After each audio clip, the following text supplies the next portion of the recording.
Hey guys, how's it? Aloha, this is Jeeves here, your old composer here at the Decomposer Lounge, pulling back the layers and dissecting your favorite tracks. Trivium, In Waves is up next. I want to thank those of you who have suggested Trivium. In Waves did come in quite a few times throughout. I'm sorry, I had my very first suggestion from them all the way back in March, and somehow, I don't know how it didn't end up a little higher on my list, but I'm here for you for Trivium. I want to thank you guys for those of you who have kind of hung out during this week. I did a little more personal stuff, if you would, this week by showing you guys my very first attempt at that, riff video a couple days ago with my 7-string that I first bought. It was like, old composer buying a 7-string. What do I do with this thing? And great comments on that. I want to thank you that. And then I also did the video of the tour of Capitol Records from 2008, with my father when he was still alive, conducting his orchestrations. And of course, I just dropped that little 15-second video of me and my grandson surfing yesterday, or just out in the water. So I know that was a little bit more of a personal journey, but we're going to get back here into the slamming. So with Trivium in Waves, I want to thank you guys. Those of you who have been buying me a cup of coffee, thank you. It means a lot to me because even though, I use some of that for cups of coffee and whatever, but I'm starting to get busy again with the kids. And because of you guys, I just ordered a new shark puppet. And anyhow, that's just the kid stuff I do for the nonprofit work that I do, and I think I'll be able to get into the hospitals again around February or March, which would be great. So that helps a lot. If you want to buy me a cup of coffee, the link's down below. Link down below for Trivium in Waves, Spotify. The link will be down below for my Patreon. A lot of people who don't want to buy me coffee have been going to Patreon. You go over there, you just join even for 1 month, hang out, grab what you can, and you get out. That makes a lot of a difference as well. A lot of difference. And then, of course, if you want to know what kind of headsets I'm wearing, it's the AKG 240s. You want to check them out. That link is down below. So let's do this. Trivium in Waves. Very first time on the channel. I look forward to this. All right. And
wow, here's what I'm loving about this. Number one, I don't know how, this is my very first journey with Trivium. I don't know if a lot of the structure of their song composition follows their unique desire of doing it a particular way. So what I'm saying by that is, it seems to me like they hit me with two completely different hooks. Like in of itself, those two sections, the riff where he's going, he's screaming and growling, which sounds fantastic. The in waves, that sounds like that could be a hook of a song in of itself, as well as the section where the singing comes in. And it's layered also with the vocals. Vocals sound great, but what I don't know, because it's my first journey, you guys tell me in the comments if it's one vocalist that's doing the screaming and the growling, or more the screaming, I think, and the melody, or if I just did a band, I forget which one, because I'm Bobo, the older I get, the better I was. That it said that like the guitar player was the growler and then the lead singer, held the melodic, the works. But like Ginger and other bands that I've also heard that have the ability of one person doing it, I'm sure it's possible here without a doubt. It's just layered in a way where If it was done live, that would probably be a little bit of a trick. That da da da da da da da da da. That's such a great hook in of itself. It repeats itself. I like the chord changes around that. Love the tone of the guitar. Since I did that little video of mine about, my very first riff, a lot of the comments that came in was like, dude, that's really fun, but really work on your tone. And I understand that because I'm not a tone chaser, because I'm not really a guitar player in that nature. I love the tone of the guitars on this. Now I think I'm probably going to be digging in and listening into a little bit more of the tones as I go into more of the back into my metal charge here. Also, something else I want to say, let alone the musicianship, we already know. I don't talk too much about that because if you're lighting it up for us on this level, you're killing it. I love the opening voice where it's in waves and where he starts off in waves. It's dry, but as soon as it gets in the word waves, it's backed up with a nice reverb at the end. So it's dry, at least in the front. Now, I don't know if they repeated that each time, but at least for the opening, it was nice and dry. And then as he extended on that word waves, then you could feel and you can hear the reverb was kind of faded up or something. They could have done that automated. And also, I love that little one-bar break. There was that little one-bar instrumental break in the sense where they were getting ready to get back into a section and they tweaked the guitar sound and stuff like that. I like those small dynamics. Those are really, really cherry when it comes to, giving us, quirky turnarounds into different sections, and that worked out really good. Okay, let's see what else we got here. Stand by.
Wow, man. So there's two more completely different sections that in of itself could stand alone as hooks. I mean, these guys have just written a hook sandwich here, and I love every bit of it because it's still staying obviously within in the power and the production and the theme of the song that they've created.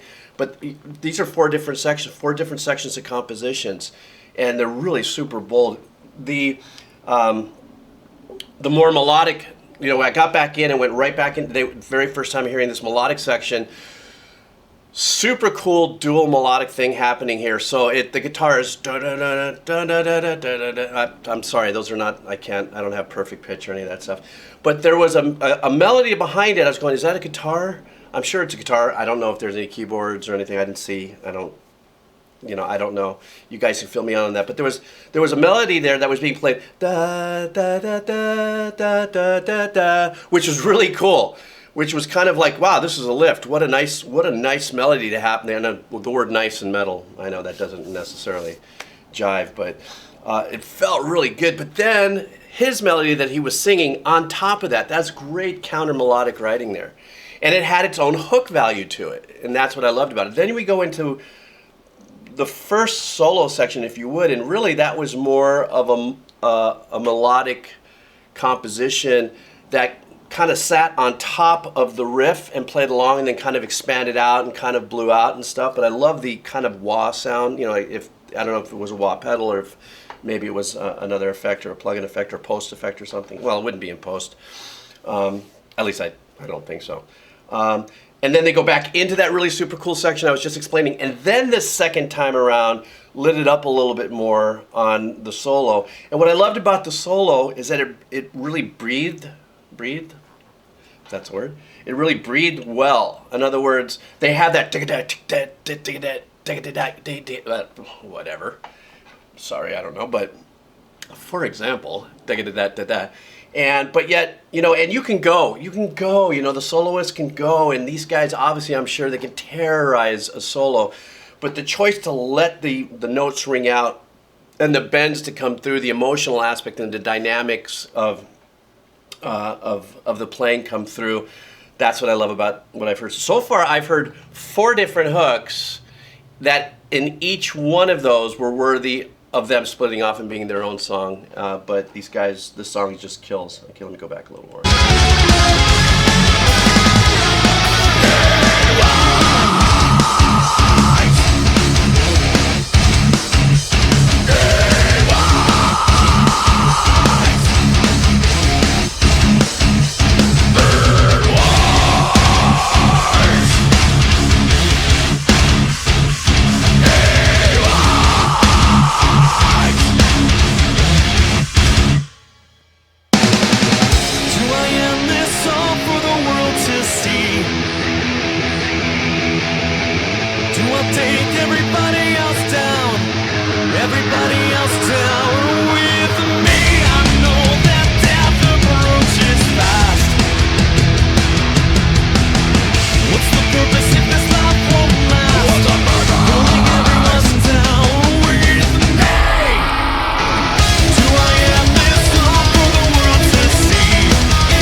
Wow, I haven't heard much of that on my channel or any of the songs I did where they actually just let a note or just get a bunch of chords to just run dry on the amp. Now to me, this is where I can tell for myself as a composer, the time and energy that they took. In this last listen, now we went back into the original riff, but when that came back in, the original riff, they did it in straight time. So then they offloaded into cut time, which is what I love about the kind of stuff, even what I did on my little first attempt as a composer on the 7th string. I love that cut time vibe because for me, letting the power of the arrangement of great riff writing coming through like that really speaks much louder than in straight time. It's just a personal thing.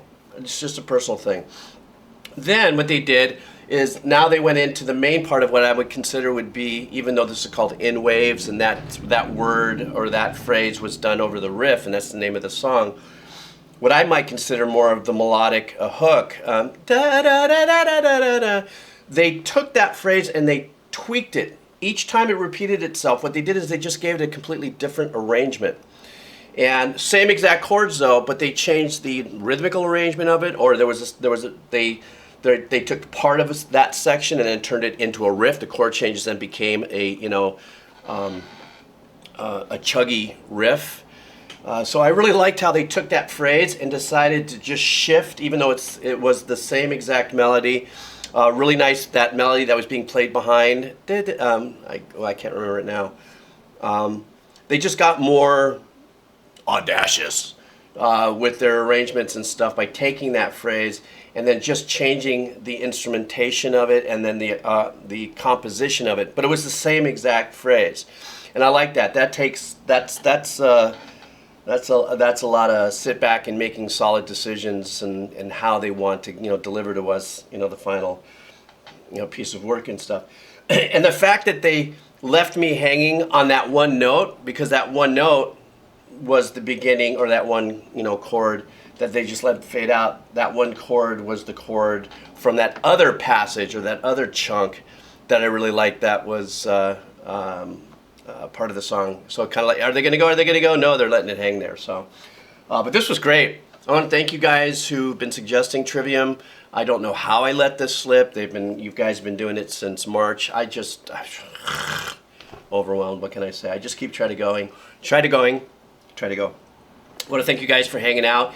And also hanging out this week during more of the personal part of this channel. But we're back in gear, and I got some great stuff coming for you this week. So I want to thank you guys. You want to buy me that cup of coffee? You know where the links are. Coffee, Patreon, Trivium, Spotify, and the headset. Links are below. And you guys take care of yourself. Thanks for hanging out. More stuff coming at you tomorrow morning. Aloha.